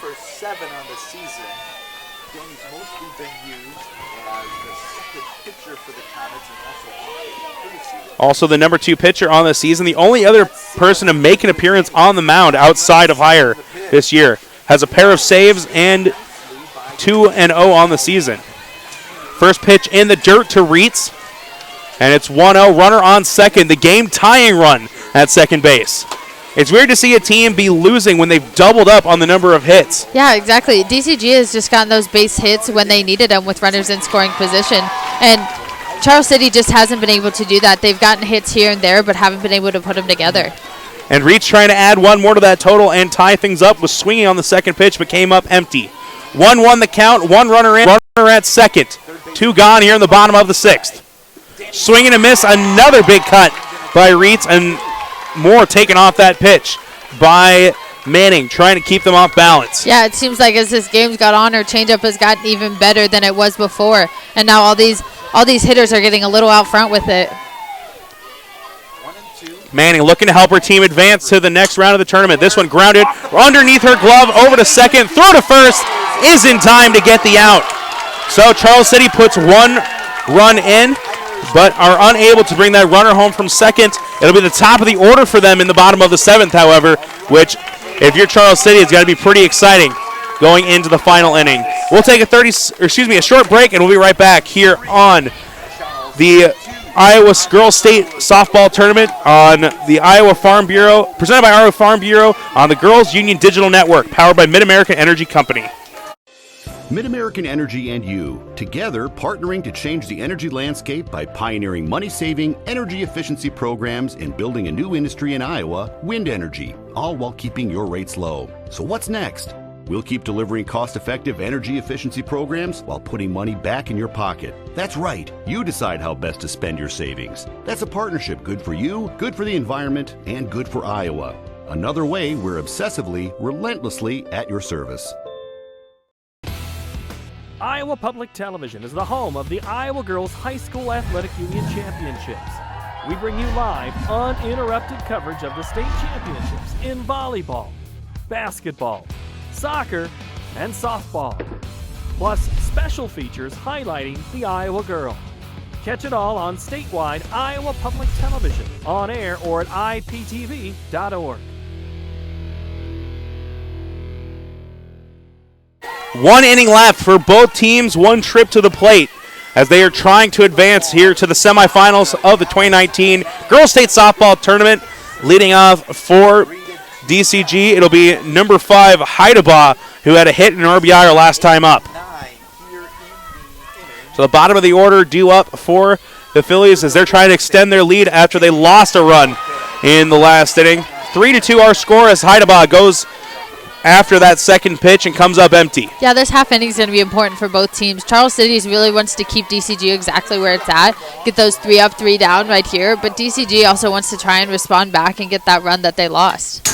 That one's fouled straight back by Heidebaugh. Still 0-2 the count. DCG trying to advance to the semifinals. Both teams in this tournament for the 2nd straight year.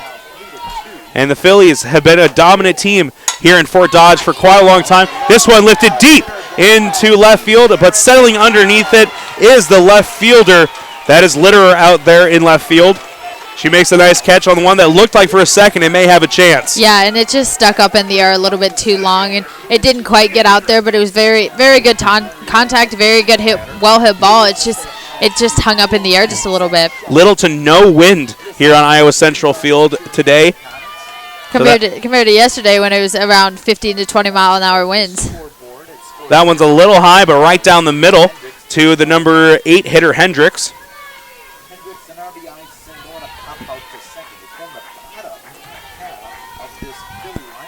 Higher looking for another big 1-2-3 inning, trying to get her team back to the plate for one final attempt at a comeback. Now even in the count, 1-1 after the foul ball by Hendricks. Rauschenberg due on deck. She struck out looking both times up in this game. 1-1 pitch outside for ball number 2. Looked like it was Higher's own changeup, but just too far outside to get her to chase. DCG has done a really good job at not chasing many pitches, especially from Higher, who's trying to nibble at the zone and see where she can get its strike called. But they've done a really nice job at making sure they're strikes. Little dribbler over to second. Good reach and snag by Giebel over at first. And that'll be a 4-3 ground out for Hendricks. Now 1 for 3 on the day, and what'll probably be her final at bat. So now Rauschenberg to the plate. Rauschenberg, a sophomore this year, hitting .294 on the season. And actually it looks like we're going to have a Riley Feely going to pinch hit. Substitutions in today's game brought to you by IMT Insurance. Learn how you can be worry-free with IMT at imtins.com.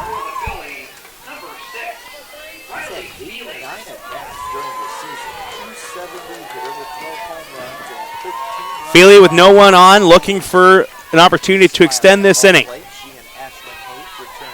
And not a bad substitution after Rauschenberg couldn't really get anything going against Higher in her 2 at-bats.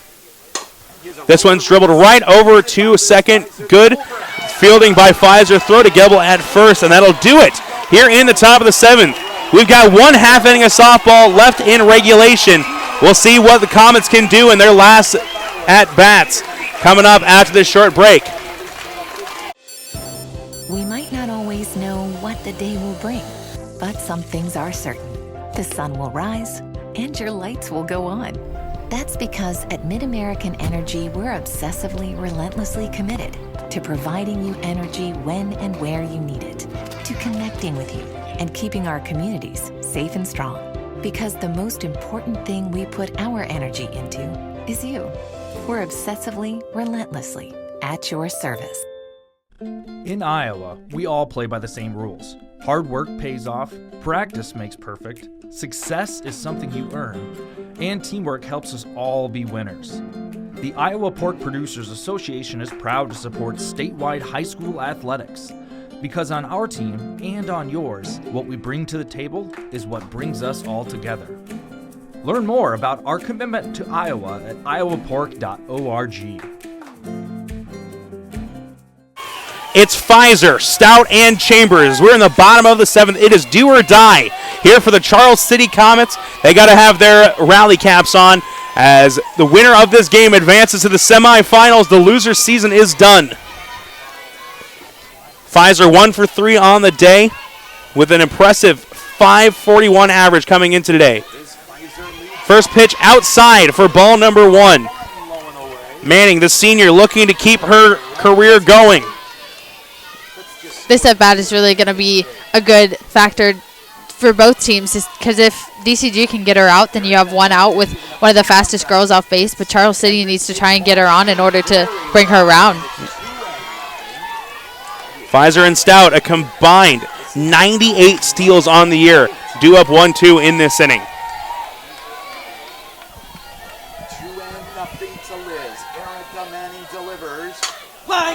It's a line drive right back up the middle. That hit gets Pfizer on base. She's the game-tying run. Stout will come to bat next. Great piece of hitting right there. That's exactly what she needed to do, is hit the ball straight back up the middle. And now she got on base, and now she's on first base. And you got to get this runner over to second, get her into scoring position for one of your hottest hitters coming up next. So Stout at the plate. She's 0 for 3 on the day, did reach on an error earlier in the game. Big at bat here. And she's going to bunt attempt this. It's going to be a strike, as it looked like it went off home plate. Yeah, she's got to get this bunt down. She's got to find a way to move her over, because then you're going to bring up your hottest hitter up next, who has gotten on base. Has gotten on base 2 of the 3 times she's been up, and she's had really good at bats. So, and she's also your leading home run hitter and your leading RBI leader. So a meeting at the mound, and we've also got a meeting with her base coach and with Stout.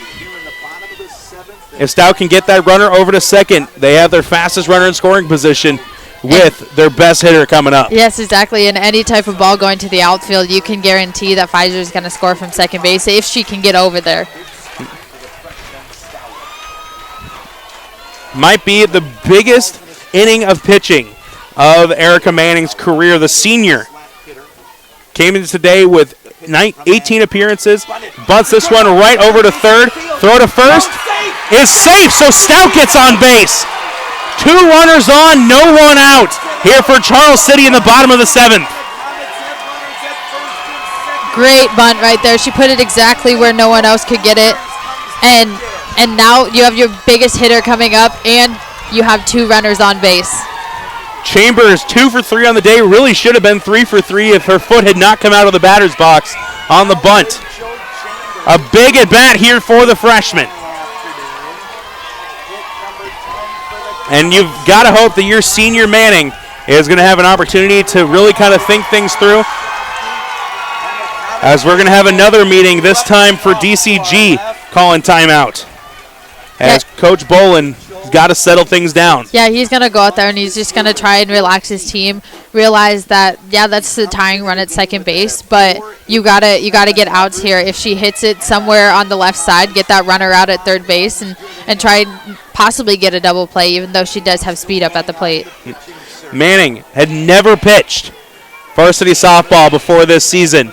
8-3 on the year, 2.3 ERA coming into today. Has pitched beautifully this evening, and now will look for the biggest outs of her career, trying to keep her career going. And you can see that both of the fan bases are getting into it right now. Charles City's yelling CC for their team right now, and DCG's just trying to get their momentum back with them, and their fans are really getting into this game, and which I would too at the bottom of the 7th inning with runners on first and second. The freshman Chambers at the dish, the senior Manning on the mound. Manning delivers the first pitch to the at-bat. This one's roped into left field. It's back. It's off the wall. They're going to send Reiser. Stout going to hold at third, and we're tied. A big hit from Chambers on the double. And we've got 2 runners in scoring position. Fans, all extra base hits during the Girls State Softball Tournament, brought to you by Kruger Seeds. The next time you're in need of corn or soybean seed, give your local Kruger Seeds dealer a call. Kruger Seeds, first-class seed, first-name service, and a first-class game for Chambers here on the big double to tie this one up. So Pfizer scores, Stout at third with Chambers at second. Looks like we're going to have a substitution here, waiting to see what it is. Substitutions in today's game brought to you by IMT Insurance. Remember, you can be worry-free with IMT at IMTINS.com. And it's going to be a substitution on the mound. The day is done for the senior Erica Manning, and coming in to pitch, number 8, Lainey Gannon. 9-9 on the year with a 3.04 ERA. So what do you think? Big time to bring in a pitcher. Do you think it's the right move? I think it's the right move. Erica Manning has done such a great job today, and they're just getting to her in this last inning, but she has done an amazing job all day long, but this is the right move, and they got to try and get 3 outs without letting that runner on third base score. And the toughest thing is no runner at first, so the force out at home is not in play. Yeah, but you got to bring your infielders here. Any ground ball, you gotta get the runner out at home, and you have to just relax and play the game of softball that you know how to do. So Gannon in a big situation, the junior. 59 strikeouts on the year, 117 innings pitched, the most by any player on this team. The team was dealt a big blow when Riley Hall was knocked out of the season earlier this year, the classmate of Gannon. So Gannon and Manning have carried the way a lot of the season for DCG, and now they're trying to bring this one home and extend it to extra innings. Yeah, and it's going to be tough here, but they got to find a way to get 3 outs, and they got to find a way to keep that runner on third base. And what Charles City has to do right here is just find a way to score that run. And you hit it deep enough in the outfield, the girl can tag and come home. So Gannon now on the mound. Haft at the dish. 2 for 3 on the day. Flew out to center field her last time up in a big situation. They're hoping they can get some more of that.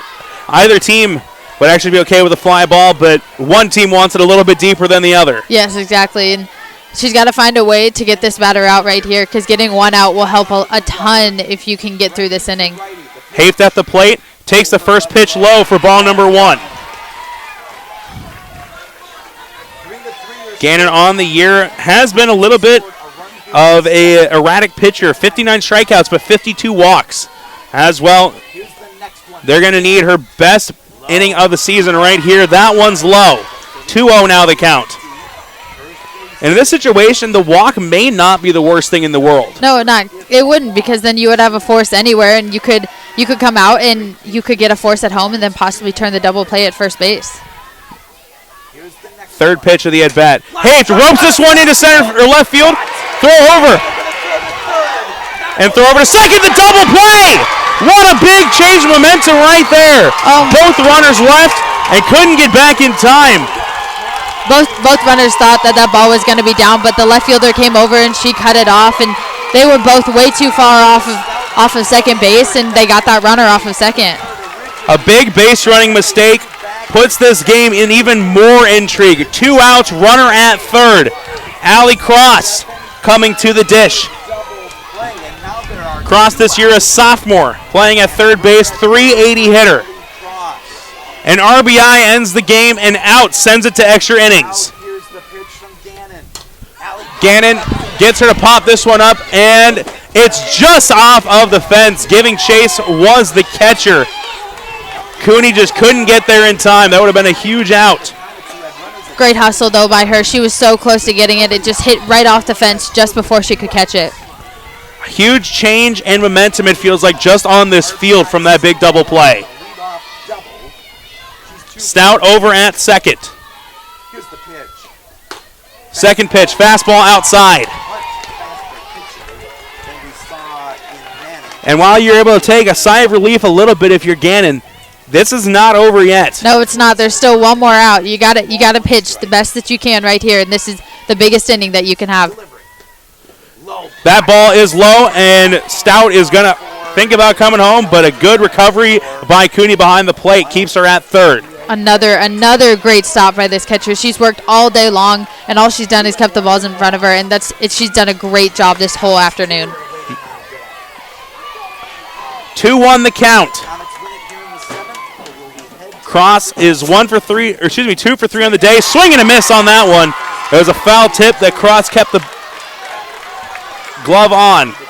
Cross on the day, an RBI and a run. Looking for another big RBI to send the Comets to the semifinals. Phillies trying to send it to extra innings and get back to the plate.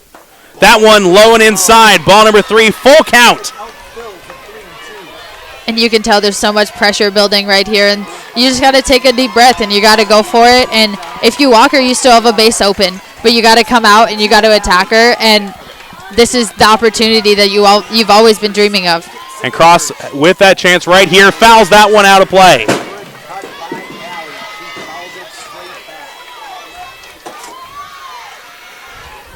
Gannon came in, got the double play, now has a full count against a very dangerous hitter in Allie Cross.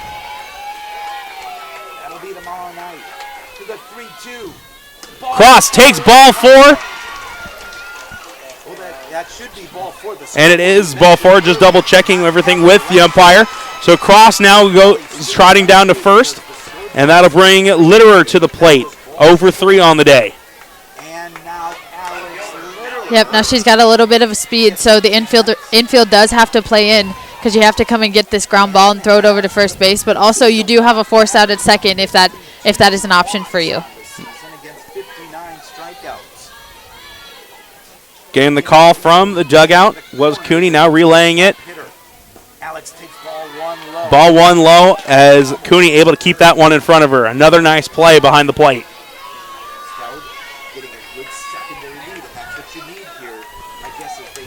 Big at bat here for Litterer. Junior on this year's team. Connell on deck. That one is also a ball for a 2-0 count, hitter's count for Litterer.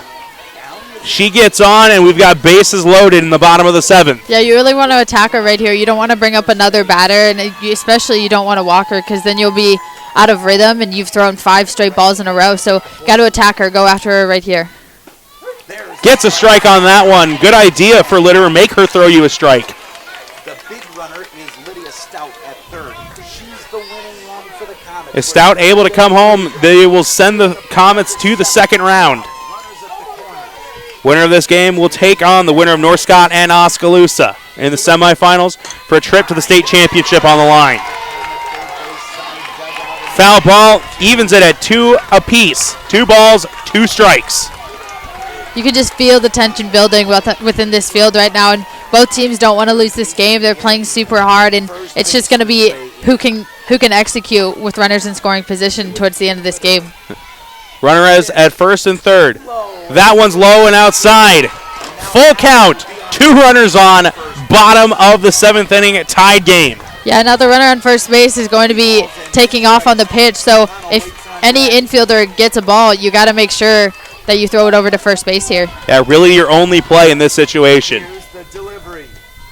That one's low. 2 straight walks by Gannon. Bases loaded. Bottom of the 7th, 2 gone. So Connell will come to the plate.